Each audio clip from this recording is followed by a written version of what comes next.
Hi, hello everyone. Don Epting here. Thank you guys so much as always for watching. I'm really excited to discuss what I wanted to talk about today, and that is living above circumstances. Living above circumstances. And hopefully at the end of this video, we'll all be reminded that regardless of the trying circumstances we may be experiencing or, that someone else we know may be experiencing, we can live above those. So I've written some notes here, and the first thing that I wrote is be aware of what you assign value to. Be very aware of what you assign value to. And I believe that that is one of the biggest ways that we can live above circumstances, is that we have to be aware of what we assign value to, because that determines how we receive and perceive circumstances that we encounter in our lives. So I have a quote written here, and it reads, and it's from Chelsea Tanner in her Align Your Mind podcast. It reads, all circumstances are neutral until we have a thought about them. Everything that happens in our lives is neutral until we have a thought about it. The only reason we think something has gone wrong is that we have the thought that something has gone wrong. If we didn't have that thought, it would just be, or essentially those circumstances would just be. So all circumstances are neutral until we have a thought about them. And I'm reminded of a scripture in 2 Corinthians 4:18 where it says that we look not at the things which are seen, but at the things which are not seen. For the things which are seen are temporal, but the things which are not seen are eternal. So we are to focus our gaze on those things, on gratitude, on love, on joy, on peace, the things that are eternal. But I wanted to get into what I've written here. So the reason that we assign value to things, I believe, when, as she stated, circumstances are inherently neutral in and of themselves. So you could have a circumstance where someone, had a situation where a friend walked out of their life, and they're really struggling with that. And that is because they have assigned that person a preeminent place in their life and high value. It could be something in terms of being single, and maybe the person has devalued themselves and they're feeling bad about being single because they are single. Or maybe it's someone that, never finished college. They've assigned a value based on society a lot of times. And I'm not against education. I have, higher education. I finished college. But, oftentimes, there's an emphasis placed on it, and it's based on social conditioning and social norms. So that gets into my first point. The reason that we assign value to things are because of the opinions of others. And those others or other people could be society at large. It could be our peer group, or it could be our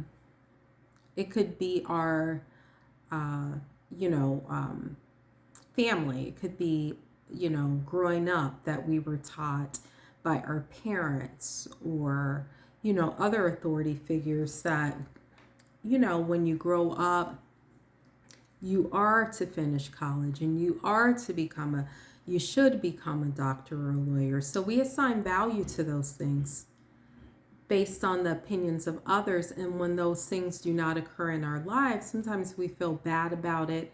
And that's just based on the value that we placed on it. Now, other people may place that value on it, but that doesn't mean that we have to devalue ourselves in some way if we don't attain that goal ultimately. So the opinions of other people carry a lot of weight, and that gets into a lot of, like I said, whether it's social norms or your peer group or from your early childhood, what you've been told, and those opinions have become embedded in your conditioning and in your subconscious mind and in your heart. And when we fall short of those things, we, you know, feel like our value is diminished in some way. So the opinions of other people, and that could be, like I said, it could be any number of things. So number two, we assign value based on past experiences. So if we have had someone reject us in the past, and we perceive that someone is currently rejecting us, or a situation occurs where we feel like we have been rejected, and this is just an example, we assign value to it based on the past experiences of being rejected. So we feel diminished in some way when it happens, now because of our past experiences. And that could be a host of things. You know, Often our past shapes how we perceive circumstances in our lives, present day circumstances in our lives. So that's number two. Number three, our past experiences is what causes us to assign value. Number three, we assign value based on what happened to someone else. We've all talked to people, I'm sure, where, we may have something going on in our lives. It could be in our family with our children, in our marriage, could be in our health, in our physical bodies, where they tell us, well, I knew someone that, had that condition, and, ultimately they ended up really sick, or ultimately they ended up passing away. So we're assigning value to something that occurs in our lives based on what has happened in someone else's lives. When the truth of the matter is, even though something occurred in someone else's life or in someone else's marriage, that does not have to be what occurs in your life or your marriage. So we assign value to things based on other people's experiences. So when we have a similar situation arise, or when we have a similar condition arise, we feel like it's bad, we may devalue ourselves because of what occurred in someone else's life and in their situation. Where the truth of the matter is, your experience may be totally different, So why is this relevant, and why did I think of this? This is really relevant to me because right now we're in the holiday season, and a lot of times people that are alone, it's just something that they've heard over the years, and it's great to be with family during the holidays. It really is a time to come together and be grateful and remember, the true meaning of the holiday season, and of family, and of laughter and gratitude and unity. But there are some people that, have lost loved ones, in this year, or maybe last year, or, in previous years. There are some people that are alone. And so they assign value or devalue themselves because they're alone. In running, Christian suicide prevention for a number of years, the hotline, a lot of people, we received the most calls during the holiday season because people felt deficient in some way. They felt defective because they were alone, or, during the holiday season. So the important takeaway is not to assign value because, or to devalue yourself because you're alone, because you're never alone. You are an eternal spiritual being, with infinite worth and value, and you're never alone. So, the holidays is what causes people to assign value. Number two, another thing I thought about was people who leave. That was another really big thing in terms of, the crisis hotline, suicide prevention line, people who walk out of our lives, whether it is a marriage or a dating relationship or a friendship. Often we feel like our value is diminished when people walk out of our lives or we question who we are. And this may be at a subconscious level, we question our worth when people walk out of our lives. And every one that you lose is not a loss. Everyone that you lose is not a loss. Sometimes people's, journey with you is complete. Maybe you're evolving and they're not evolving, but it's never a reflection of your value if someone walks away or your worth. So number one, the holidays often cause us to devalue ourselves. People that leave our lives, perhaps we've assigned very high value to them, and we feel diminished in some way once they leave our lives. And often this can result in depression and suicidal ideation. I personally knew a person when I was stationed in the Air Force that took his life. It was said because of a relationship that ended. I knew a guy from college that took his life because it was said again because a relationship had ended.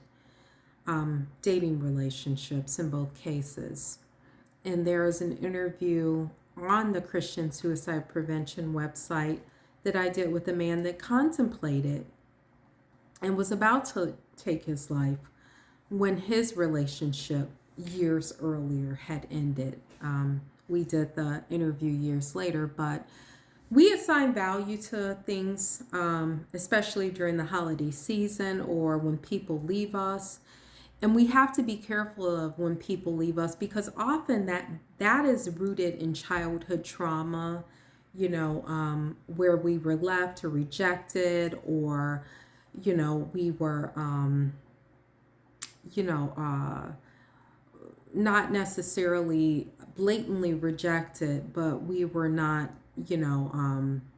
tended to by parental figures. We were just kind of overlooked, so we have to be really, really aware of assigning people value, knowing that even if people leave us, like I said, every one that we lose is not a loss, and that we have infinite worth and value always, regardless of who comes and who goes. And that works the opposite way too. We have to, also sometimes when people come into our lives and we're surrounded by family and a lot of friends, we feel like our value is increased. We have to, appreciate that, but not assign value to that either. So number three, this was the final thing I thought about. We assign value based on our stance in life, whether we have, like I said before, whether we're married or we have kids, or we, sometimes we, feel more valuable, or society places more value on us, and then we feel more valuable. And if we're single, we feel like, oh, what's wrong with me? I gotta find someone right away, which is fine if you want to do that, but never do it out of fear or feeling, that your worth is not, you don't have worth and value as you are. Or maybe we don't have the job title or the finances that we think we should have. So we assign value based on the opinions of others, number one, past experiences, number two, what happened in someone else's life or their experiences, number three, And this was really relevant to me because number one, of the holidays, number two, of people who may walk out of our lives, or number three, our position and stance in life in terms of our job title, financial status, or status in terms of being married, single, etc. So I just wanted us to be really aware of how we assign value in life. Feel free to hit the subscribe button if you're watching on YouTube, and the bell underneath to receive notifications for future videos. And thank you, whatever platform you're watching on. I appreciate all of your likes and your comments, and for sharing this video. Feel free to look below this video to see how you can get my new book, Never Doubt Your Value, You Are More Than Enough, and get involved and partner with me in the coming year with some of the things that I am doing. So thank you guys as always. I look forward to talking to you soon. I look forward to seeing your comments and interacting with you and getting your perspective on what you have assigned value to, or your perspectives on value in general. So thank you guys so much. Have an awesome one, and I'll talk to you soon.